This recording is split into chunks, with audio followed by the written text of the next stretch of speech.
All right, we're back. Welcome back to Rust Order Garage. Continue on the air conditioning on this 56 Chevy pickup. Get you straight here. Come in the garage today to find oil all over the ground that was not from an oil spill that I did. One of the lift cylinders decided to puke. So, something else for me to do. Anyway, Rock Auto sent me a replacement compressor for the one that was drop kicked and broken. And this one has all its legs and arms, which is good. So it's all good. Thing with this one is it's got a sticker on it. It says it's charged with 3 ounces of oil. And according to the data I can find on the Silverado, this thing takes 8 ounces, so I have to add 5 ounces of oil. Luckily, I bought an 8-ounce PAG bottle, so I have oil to add. What I'm gonna do is, this already has, like I said, 3 in it. I'll dump a little bit more in here, so about half will be in here, 4 ounces here, and then the other 4 I'm gonna suck into the system while it's under vacuum. But first I'm gonna put under vacuum, make sure it looks tight before I bother putting more oil in this system, in case we have to take it apart and just make a mess.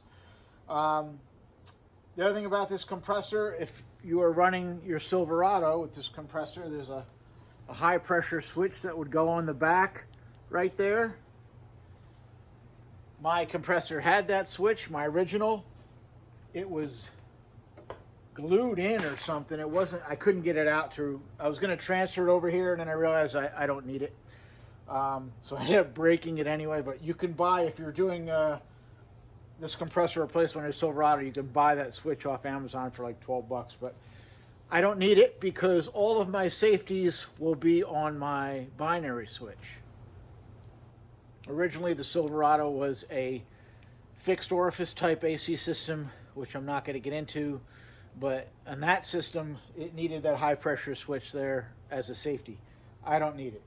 So I'm going to dump a little bit of oil in this guy, and then I'm going to stand it up like this for a few minutes just to let the oil get down to the seals. And then I'm going to bolt it up to the engine, and we should be able to continue on with the hoses. Believe it or not, I looked on Amazon and I found the seals for this rotary lift for like $13, so they're on order. So I may be taking some time to rebuild my lift cylinder, but other than that, try to get going again on this air conditioning. Just to be safe, if you call it that. It would have been nice if they put graduations on these bottles, but they didn't. But anyway, I know this holds 8 ounces. I need to put 5 ounces more in the system, so I just put a mark at the halfway point, which would be 4 ounces, and went a little bit lower. So that'll be where I will be when I'm done. All of that oil top section there from the bottom line up will be into the system when I'm done. But right now, I'm just going to dump some of it into the compressor. So hopefully that lift is not a precursor of what's going to happen over the next couple days. I'm hoping this goes smoothly. Woo! She under vacuum or pressure. All right, I'm going to dump some in there. This is PAG 150, which is what is used with this compressor. It may not work with your compressor, so make sure you get the right oil.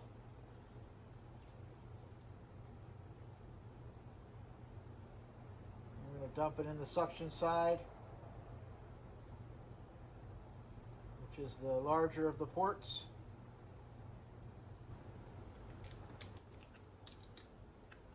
All right, so that's like an ounce in there. And turn that up on its side. Sit like that for a couple minutes just to make sure oil gets down to the seals. And then here's my plan. We'll mount this up to the engine, get the hoses done. I'm not going to put the belt on this thing yet.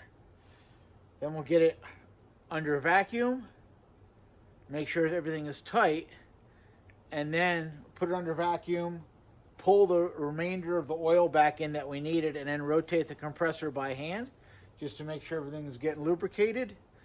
And then we'll go with the full vacuum and charging and all of that. So we'll see if I can keep track of all that. And sounds like a plan. I don't know. I'm just going as I go here. So we'll see what happens.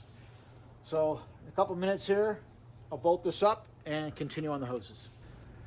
All right, hoses are almost done. I got one left, so I'll go over how I at least measure for the hose. I'm not gonna go over the crimping other than what I told you how to do it, because where my vise is, that's kind of a no-fly zone. There's no room, no light, and I'm lucky enough that I can work over there, let alone try to record. But I know right now, and I'll show you when I hook it up, but off of my compressor, this is gonna be my high side. I'm gonna use a 90 with a test port.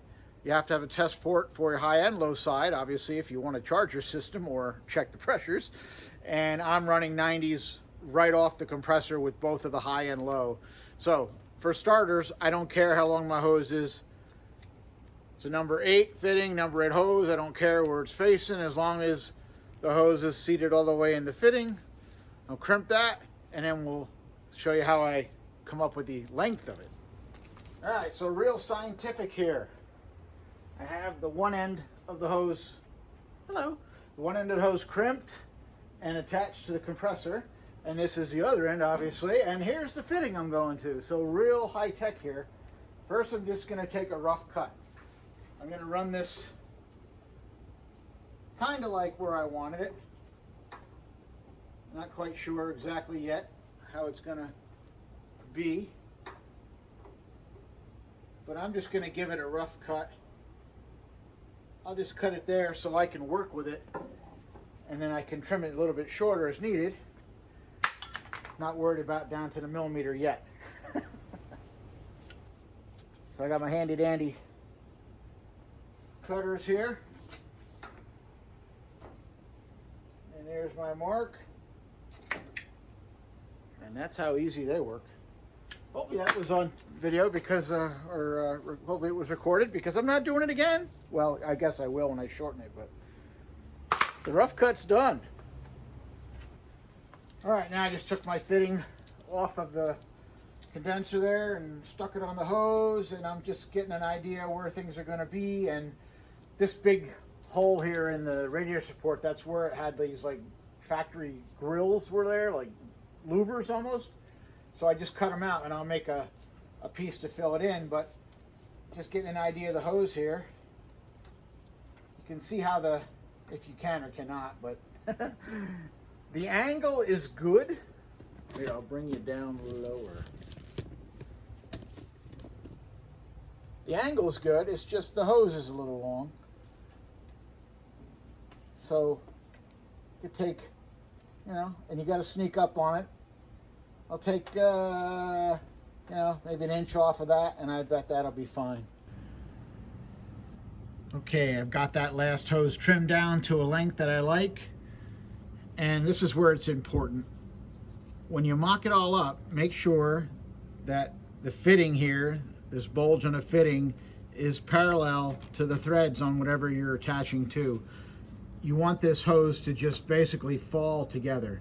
And that's where it's important to get that right now, and then mark your fitting and your hose, and make sure when you crimp it, it goes back exactly like that, because once that's crimped, you're not going to be able to twist the hose. So if this fitting is not in the right location and it doesn't want to line up, you're not going to be able to really twist it. It's not going to work. So I'll triple check that, take it out, crimp it up. All right, hoses are done. Let's go over them. Down on the compressor. Bottom hose, high pressure, out of the compressor to top of the condenser. Out of my condenser, I have my binary switch, still high pressure, and then this goes out and back into the evaporator, bottom hose there. Goes into the evaporator inside, back out of the evaporator on the low pressure side there on the big hose, number 10, and goes back down to the compressor. So we talked about before why I have my binary switch here and not on a dryer. It's because my dryer is built into my condenser. Don't know if that was a good idea or not. It kind of works for packaging, but it just, you know, threw a wrench in it that I wasn't thinking of when I first bought the parts, because I didn't know that was on there when I first bought the parts. Hose is inside. No light in here. Can you see? My bulkhead is up there on the firewall, which is out of sight, which is cool. Hoses are running under the heater, but you can't see them really when you're sitting in the car. It's down here low. And then they're tied into the back of the evaporator. High pressure into the TXV valve there on the back, and then the low pressure out the back. So that is it. The hoses are done. Now I have just a little bit of wiring to do. I've got to wire in that binary switch. But before I do that, do I do that first? I don't have to do that first. I could jumper that circuit if I had to. But because I want to get this under vacuum and see if it's holding. All right, with everything done, I wanted to hook up the vacuum and see what we got here. So I've got a Harbor Freight vacuum and a set of Harbor Freight gauges that the knob broke off. I'll have to get some JB weld for that. I've got the high side hooked up to the high side, low side to the low side. My valves are open. I'm sure you've seen this before, but we'll go over it more in detail when we charge the system, because I have a leak. So right now, the gauges are down. You can see I'm down pretty much around the U and US General. And I'm gonna close off my high side gauge with my vice grips, and I'll close off the low side. And if things were good, this should stay there. Take a look here. And there it goes. See, it starts moving. So there is definitely a leak in the system. Real life here, you know. Nothing ever goes first try like they do on TV, right?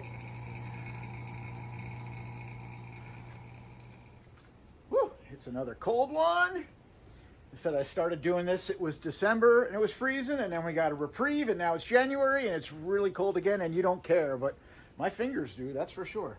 So regardless, I got a leak. Thought I did everything right, but most likely I either, you know, screwed up an O-ring. At least that's what I'm hoping. I'm hoping I didn't like crimp an end wrong and have to remake a hose, because if that's the case, we're in limbo waiting parts again, because some of these fittings I don't have, and I do not have enough hose to make a new hose unless it's a really short one. So we're gonna have to see what happens here. But regardless, I have to find the leak. So now, everything is brand new on this. The evaporator held vacuum when I brought it home and took the connector off. There was vacuum in it. Condenser held vacuum, and the compressor held vacuum. So I have to believe this is on me. I must have done something wrong. I don't want to put refrigerant in with a dye for a couple reasons. One, I know I have a leak, so why waste the refrigerant? Second, I don't want to put dye in there unless I really have to, because once it's in there, and, you know, I don't know how easily that stuff cleans up. It tends to make a mess. Say I find the leak, and then I got to fix it and recheck again. You know, what cleans the dye off to make it clean enough that you don't think you still have a leak? I don't know. I'd have to try it. But regardless, I don't want to put refrigerant or dye or anything in there. I got Husky here on me because we had to go to the vet today. So what am I going to do? I want to pressurize the system and try to use like soapy water to find the leak. Oh, all right. So how am I going to pressurize the system and find the leak? Well, I have seen people use shop air to do it. And that works, I guess it works fine. My only concern with that is shop air is not moisture free. I don't have a dryer on my system, so whatever air I put in there is going to put moisture in the system, which is not good. Plus the fact every component on this is brand new. I'd rather not put moisture into a brand new compressor with brand new oil and all that stuff.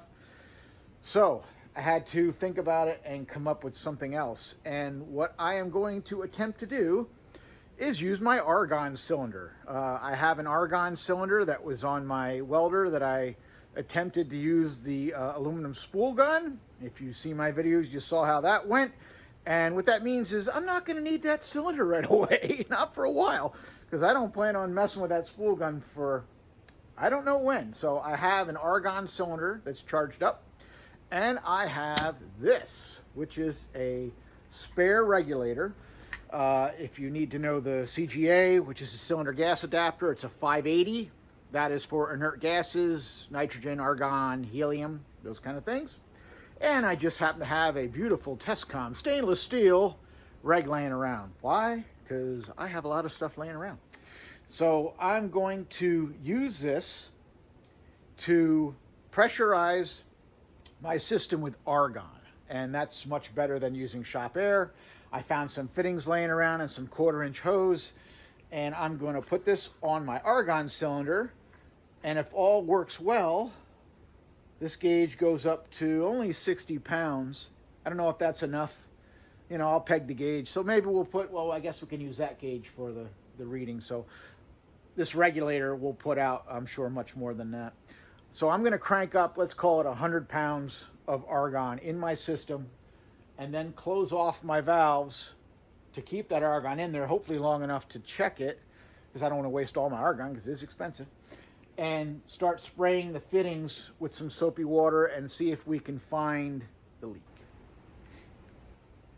And I realize not everybody's going to have a spare regulator around, but if you really wanted to do this, you find somebody with a junk welder that, you know, doesn't work but comes with a reg, grab the bottle reg and the hose off of that, and you could do this.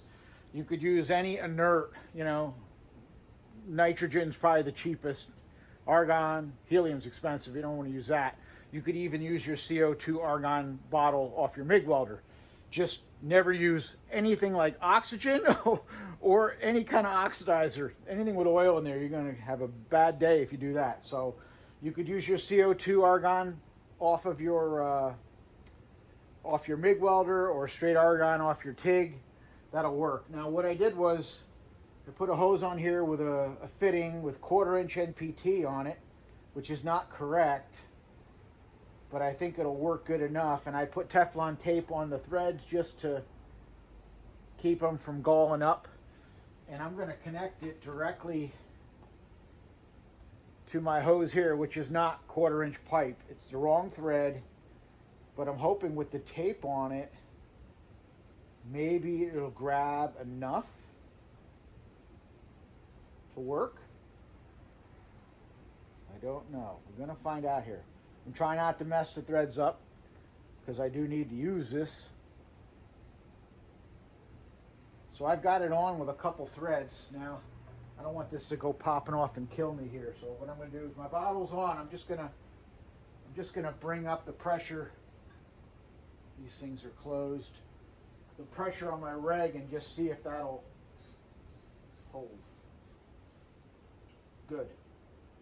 It's not 100% seal, but it will hold. So let's put some pressure in this thing. I have a little bit of soapy water out here that was frozen.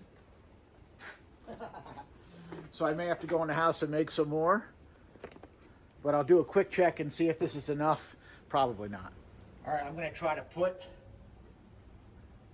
some pressure in the system. So I'm going to open these up.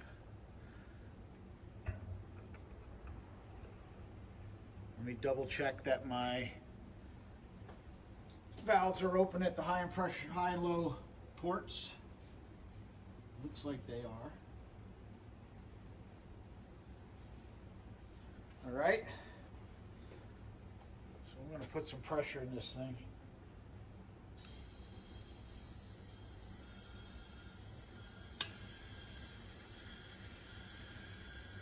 And this stuff's expensive, so I'm going to quickly close these valves off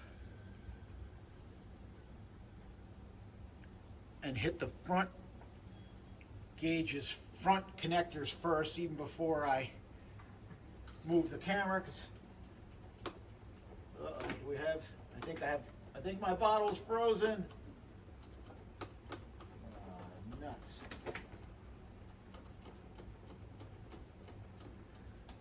Failure.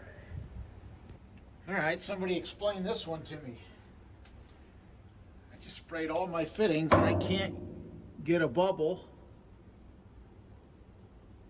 And my pressure in the system has not changed. I have the regulator completely backed out. There's no pressure in the yellow line. I have these valves closed, isolating the system. And I put, call it, I don't know, 87 pounds of pressure in the system. And it's holding.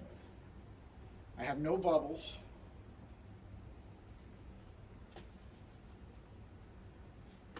I got nothing anywhere. I've sprayed all my hoses, all my fittings. I can't get a bubble. I'm gonna let this sit for an hour.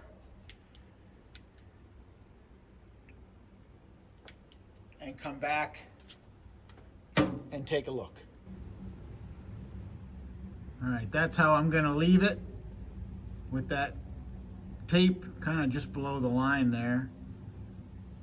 So should be a pretty good indication. Maybe I should put the tape on top of the line. All right, so I'll put the tape like that. So if we come back, because no matter what angle I put the camera, well, if I go from the top, but we're not going to do that. Pretty much straight on, I'm right below that tape. So I'm going to go away for at least an hour and see if that holds. All right, well, it has been a while and nothing has changed. So I think I'm going to go higher pressure now. See if I can get at least 100 pounds in there. I don't know how high my regulator will go. Let's see. I'm going to open these up, which is going to bleed off the pressure because, well, let's see. If I put pressure in the line, I say my fitting's not perfect, so I'm sure it's going to, whoops, going to leak something.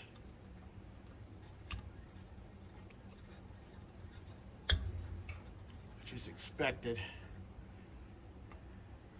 We'll do that.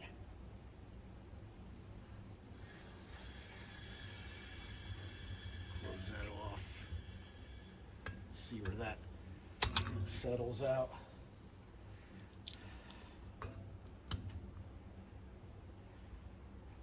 Okay. Bottle's off, regulator's backed out. Now, I'm at 100, is that about 107? I can't get a normal, easy reading here. It's about 107 pounds. Put the tape there.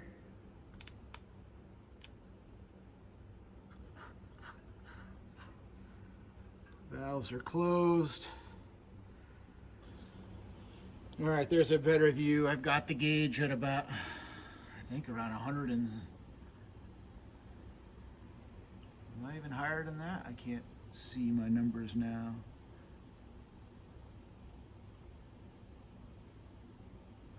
Let me see.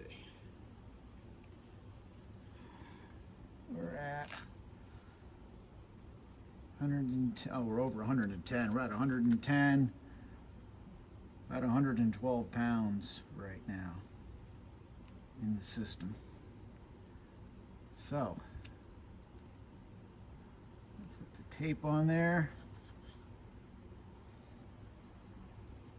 High side is showing around 120, so a little different.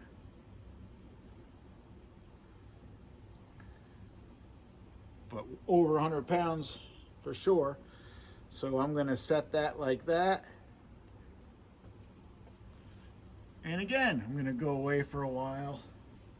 I guess this is a little bit too low. Like that. Good.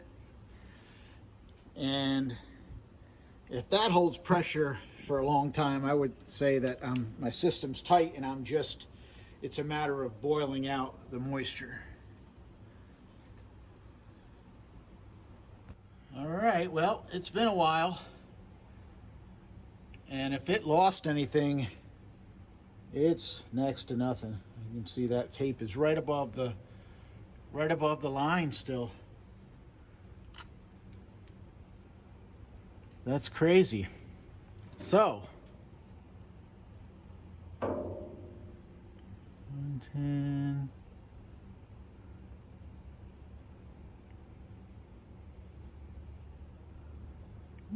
Might have lost a pound.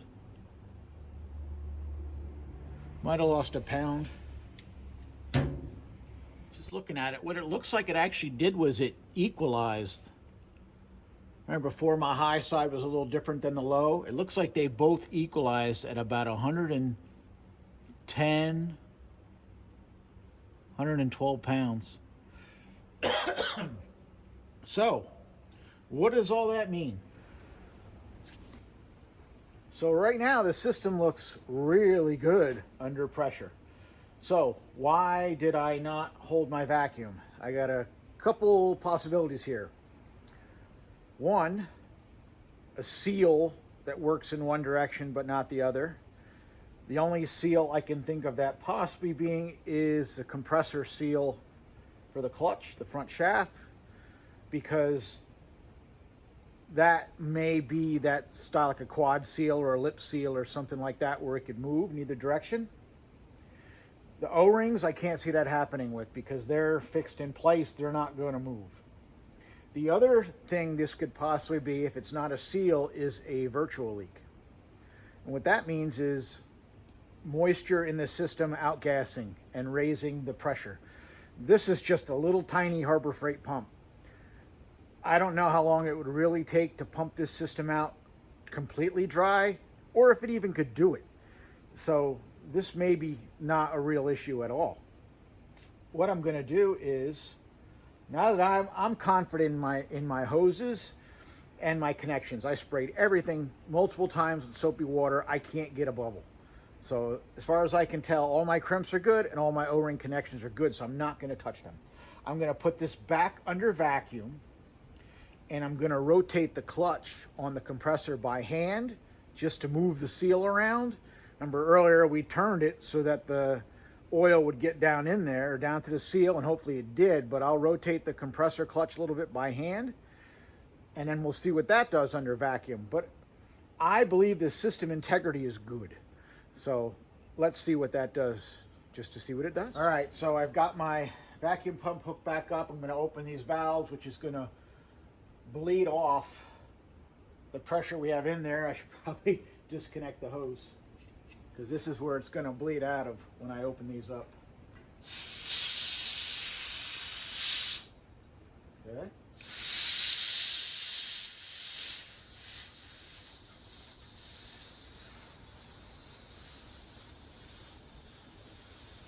The pressure's like bouncing.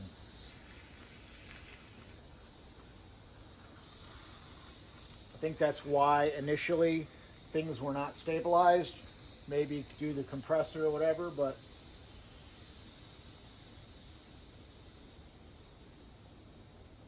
there we go. I think the system is tight. Let's connect to the vacuum pump. And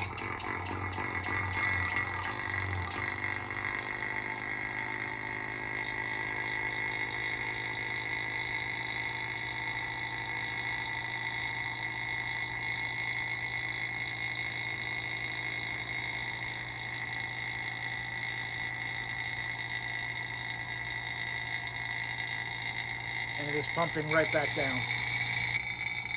All right, thing is pumping down again, and again, it's right down under vacuum where it was before. I'm gonna try to reach down in there and rotate the compressor by hand a little bit, just the clutch. I just rotated it a little bit,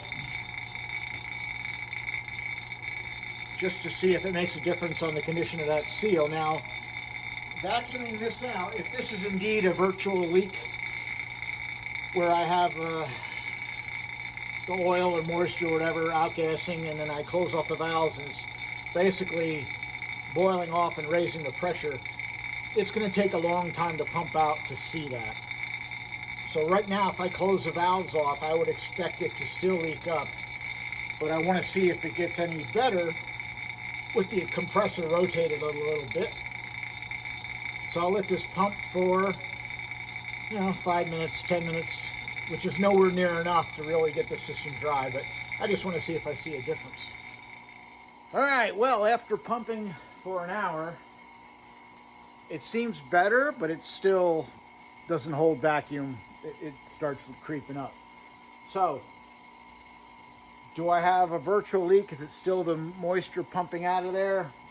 Seems like it, but I don't know. The system works under pressure, not under vacuum, and it holds pressure. So at this point, if there is a leak, it's so small, I don't even see it with the soapy water.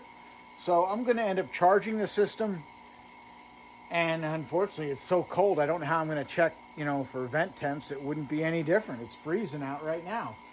But I'm going to charge the system, and we're just going to have to revisit it. I'll check it, turn it on every once in a while, maybe check pressures, but until it warms up, I can't really test it.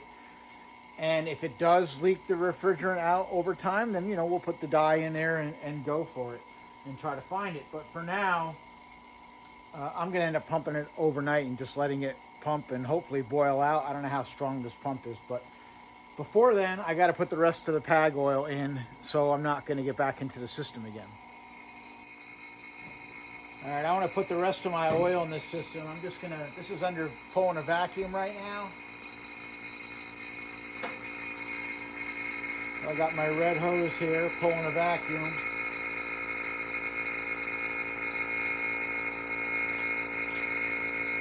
And I'm going to dump the oil right into the red hose.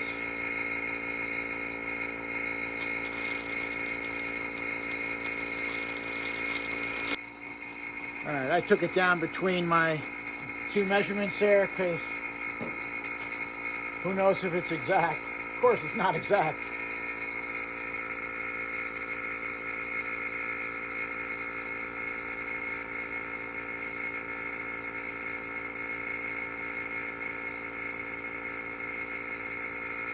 But I let that pull a vacuum. That'll get the rest of the oil in the system. At least now, all the oil should be in and we should be ready to charge it. But that'll probably be the next video. We'll see how long this is getting. I want to go over control systems before we end this. And I also want to go over the budget. All right, so the PAG oil is in now. If that wasn't clear, I'm sorry.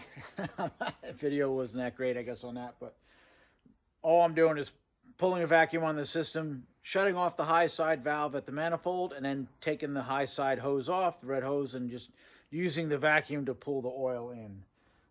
As far as connecting the manifold gauges to the car, I know I didn't go over it, but it's very simple. High side quick disconnect to the high side fitting, low side to the low side. You turn the valves clockwise to tighten them, which actually pushes down on the Schrader valves and opens them up. And then you have the valves up top. So again, when it comes time to charge it, I can take the manifold gauges off, put it back on, and go over it again. I am going to charge the system. I don't understand, again, why it holds no problem under pressure, but the vacuum seems to be leaking up. I'm either still boiling something out or there's some leak that is just so small it's just not working. I don't understand, but we will put the dye in if I have to and figure it out. But anyway, Regardless of all that, I got to get caught up on the budget because I haven't talked about it in a while. So I have 1, 2, 3, 4, 5, 6 things to add on, and I'm not adding the AC on yet. We'll do that all in the end. Again, if you're new to this, I'm trying to build this truck for a net of $5,000 out of my pocket. Doesn't mean more than $5,000 in value's not here, but out of my pocket, I'm trying to spend less than $5,000, and so far we're doing good. So the things I'm going to add in, where we left off, the truck value was $6,664, and my out-of-pocket was $3,215. So what do we got? I got a cold air intake system that I added on there. I got that, believe it or not, from the junkyard. It had a K&N filter on it, which I took off and swapped for one of my smaller ones, but it's the same value. So if you had to buy that system on Amazon, it's about $75. I got it for 20 bucks. So if I value it at 75, it brings a value to $67.39. My out-of-pocket, $32.35. I bought that little emblem for my heater. That was $10, including shipping. Gets truck value to $67.49. Out-of-pocket, $32.45. Battery cables. The battery is going to be mounted in the back, in the bed. I'm using the negative ground cable from the Silverado that gave up the engine, so that was free. And I used, I think, maybe about 5 foot of number 2 stranded copper. What that is, it's left over from when I built this building and ran a sub panel out here. I used number 2 to feed my electricity. So at that time, 20 plus years ago, electric wiring was cheap. So I bought 3 big spools of number 2, and I have a lot left over, so I use that. But I looked it up, and for you to go to Home Depot and buy some number 2, it'd probably cost you $20 for that length. So I put the value at 20. I put my out-of-pocket at 20 because I did buy the wire, even though it was a long time ago, probably less than that. But that brings the value to $67.69, and out-of-pocket, $32.65. Next, we have the wipers. I needed wiper arms because one of mine had a broken spring, and I needed new blades because they were junk. And man, those things are like normally, what, $60, $70 a pair, which seems outrageous on online to buy. But I found somebody on eBay who had a real nice set of good used arms. They look really great. I mean, like new, but they are used, and brand new blades for $33 shipped. So 33 and 33. So that's 33 value, 33 out of pocket. So that brings the truck value to $68.27. Out of pocket, $32.98. And then I have an overflow tank that came in a parts car. It'd be a $10 swap meet item. It didn't cost me nothing because it was just laying around. So that brought the value to $68.37, out of pocket to $32.98. And my numbers are off here a little bit because I skipped something.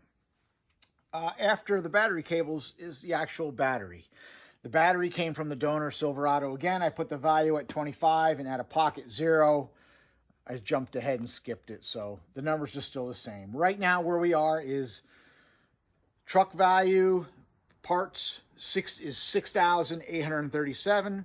Actual cash out of man, I cannot talk today. It's cold. Actual cash out of my pocket as we stand, not counting the air conditioning, is $3,298.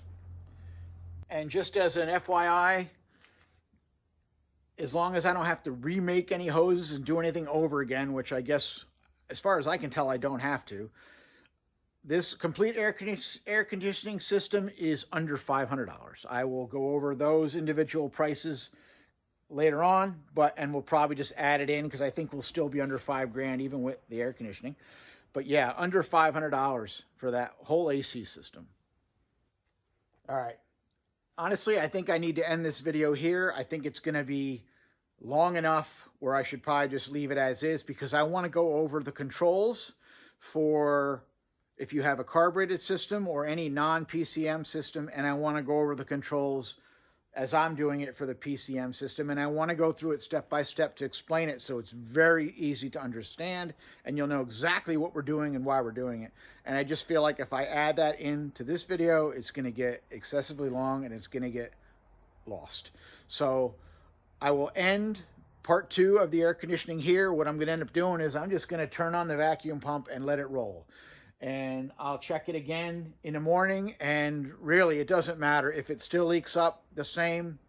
I'm just rolling the dice, because under pressure over 100 psi holds without any problem. So I'm hoping that's good enough, and if it isn't, as I've said already probably multiple times in this video, we will put dye in the system, UV dye, and find it if it's a very small leak. But at least I know right now it's not a leak where if I charge the Freon, it's just going to spray all over the place and I just wasted it. That's not going to happen. We put 100 pounds in the system and it held. So that at least makes me feel good. But yeah, it's cold. I'm freezing. So we'll end this here. Too much talking. Thank you so much for watching. Thank you so much for following along. I am already getting excited for the next build. This truck is almost done. The bed is pretty much the last thing to do other than some interior work. It runs and drives right now. It will not be long till it's doing burnouts. So yeah. So thank you so much for following along. And if this is not your idea of a fun truck, I'm sorry. I think it's awesome. But we're going to do more crazy builds and things later. So again, thank you so much for watching. Thank you for following. Thank you for subscribing. Later.